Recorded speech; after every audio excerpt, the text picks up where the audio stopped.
This is the Redux News.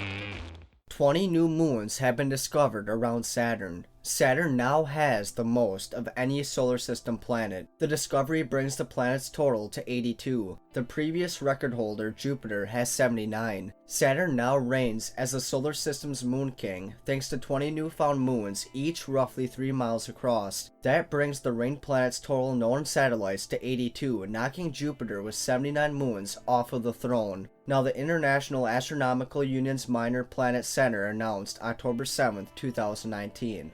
As a disclaimer, whenever you hear me refer to satellites, I'm talking about moons. Moons are also known as natural satellites.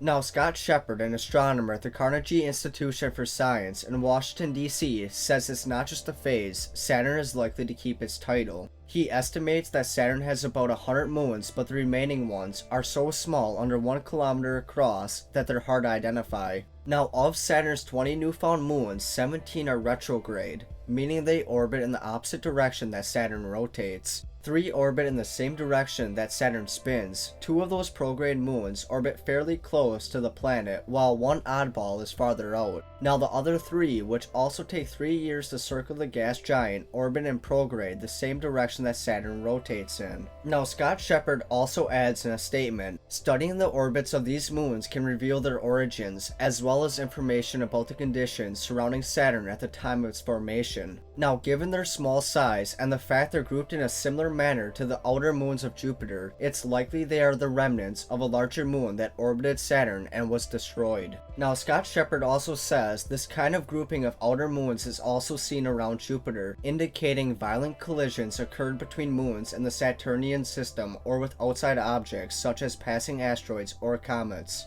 Now, Scott Sheppard, who also discovered 12 moons orbiting Jupiter last year, said that the small moons of the planets like Jupiter and Saturn will give researchers new clues into how these planets formed. Now, Sheppard also added, using some of the largest telescopes in the world, we are now completing the inventory of small moons around the giant planets. They play a crucial role in helping us determine how our solar system's planets formed and evolved. Now, there is a contest to give names to the newly discovered moons, which Sheppard said must be named after giants from Norse, Gallic, or Inuit mythology. Now, Saturn's moons, in particular, Titan and Enceladus, have interested researchers given their composition and age. Now, back in July, researchers determined the ocean of Enceladus is likely 1 billion years old, placing it in the sweet spot for supporting life. Let me know what you guys think about this in the comments below, and if you're new to the channel, don't forget to subscribe and hit the bell notification.